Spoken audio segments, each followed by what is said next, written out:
ได้ละที่ได้มาทั้งร้านเป็นต่อมีบ่ลงมาทางไหนก่อนแน่ถึงรูปเลยได้บาทนี้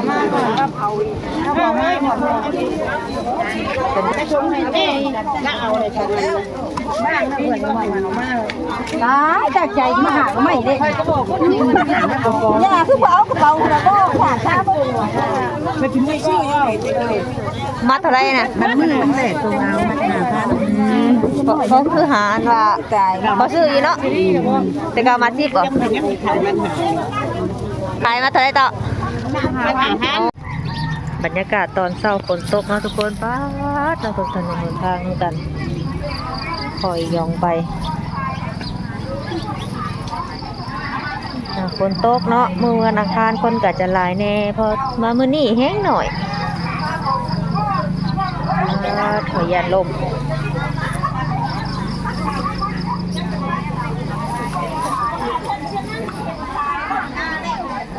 เบิ่งห่านก็ว่างเนาะเพราะว่าฝนตกทุกมื้อเพิ่นก็หาของค้าของขายบ่ได้บ้านเนาะบ้านนาเฮาเนาะแต่ว่าหน่อไม้นี่ก็ยังบ่ขาด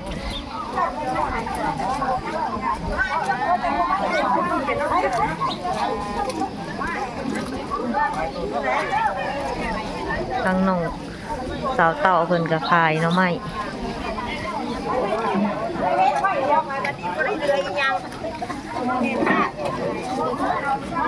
หน่อไม้ต้มโพด10,000เนาะ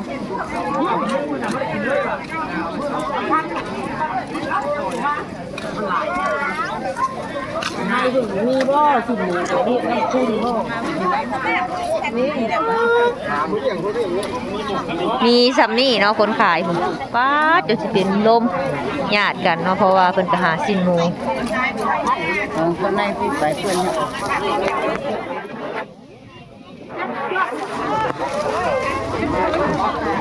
ทางน้องชาเพิ่นก็ลงมาตลาดกับแม่เพิ่น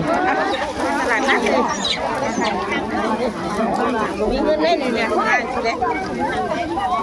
แล้วกินก็มีซัมนี่เนาะปกติก็จะมีหลายแน่เนาะแต่ว่าฝนตกเพิ่นก็มาบ่ได้มีแต่แนวเบิดมื้อนี้เนาะชิ้นหมูได้ละที่ได้มาทั้งร้านเป็นต่อมีบ่ลงมาทางไหนก่อนแน่ถึงรูปเลยได้บาทนี้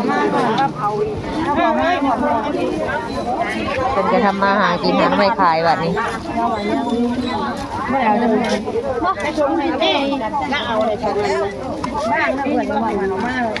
ตายจากใจมาหาไม่ได้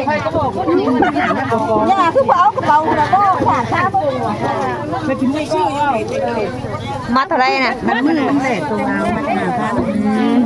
เขาคือหาว่าเขาซื้ออยู่เนาะแต่ก็มาทิพย์ก่อน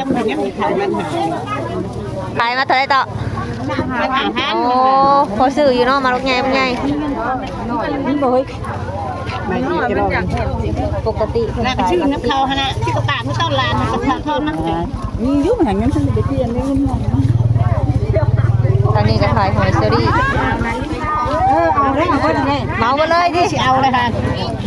เมาหมดเลยเนาะเพราะว่ามัด5,000ปกติก็มีแต่ยังรอขาย10มียังน่ะมันบ่คือมียังน่ะหมักมังกรบ่ทงเท่าไรทงเศร้าหมัก4,000ติจำกันกับชื่อนี่ได้จำกันบ่ในทุดินได้จ้ะแก่อยู่บ่บ่เฮาเขาเลือกว่าเป็นนะเบิ่งนะเอาชื่อกันว่าของเจ้าของฝ่ายมีแต่หมักอ่อนเขาเลือกว่าเป็นเอาถ้วยนึงเบิ่งบ่เป็นหั่นนะอันดำๆนี่บ่ได้เป็นแมงบ่ลำทั้งหมดตื่นเฮานำแน่โอ้ยเนาะแซ่บเอา อันนี้จะเป็นทางออกบ้านโคกเนาะรถกำลังลังมาหาซื้อแนวอยู่แนวกิน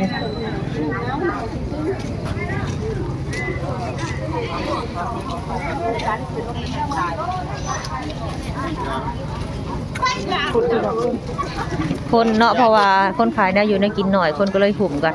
แต่ว่าหอยเพิ่นนี่บ่มีโอกาสได้เอาขึ้นมาโชว์เลยเนาะอยู่ข้างล่าง จังอยากก็คือแมวมาอยู่ก่อนนั่นเลยมันเมนเนาะ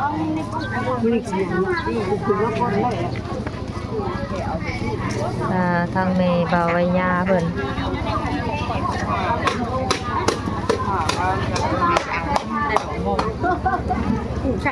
chẳng bao giờ cái sầu nằm sầu tóc vẫn nghèo thì đượcอัดไปขึ้นไปเลย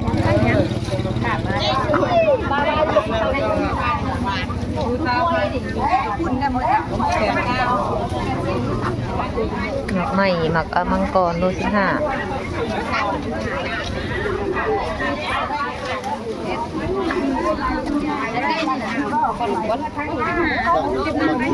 โอ้ยเป็นขายดีขายลังเบิดแล้วเต่าเพิ่น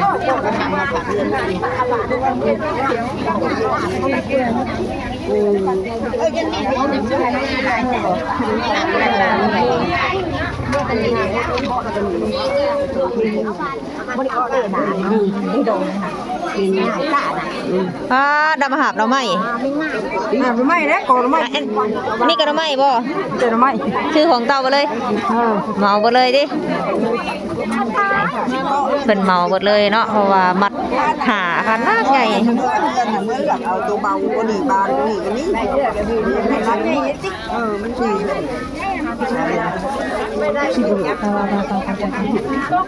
เป้งเป้งฝนก็เริ่มตกแล้วทุกคนฝนตกทางนี้ก็ขอพูดลายได้ลายได้หมดรักลายโทษดื่มกันซื้อข้าวปุ้นแบบนี้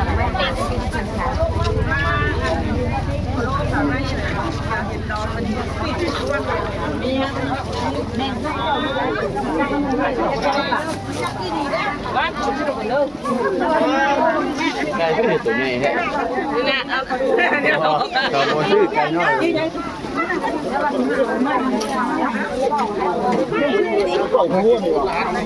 ชื่อยังอยู่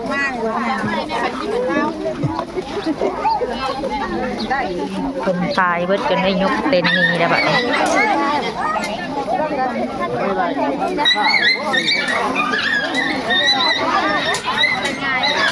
ไม่มาแล้วหักเขาเกิดบุ้งให้บุ้งเนี่ยยังจะเจ้าค่ะหักเขาเกิดบุ้งบุ้งเลย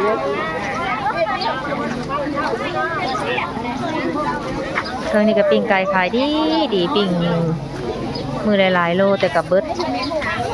ถ้าทุกคนเนาะก็สิได้ย่างมาเฮือนมาซานผมอาชีวินลงมาแล้วนะทุกคนนะไปเมื่อไป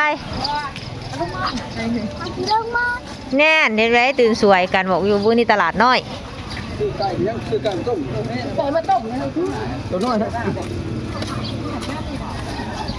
โอเคนะทุกคนสำหรับคลิปนี้ขอจบคลิปไปสำนีกันเด้อไว้พบกันในคลิปหน้าสำหรับคลิปนี้สบายดี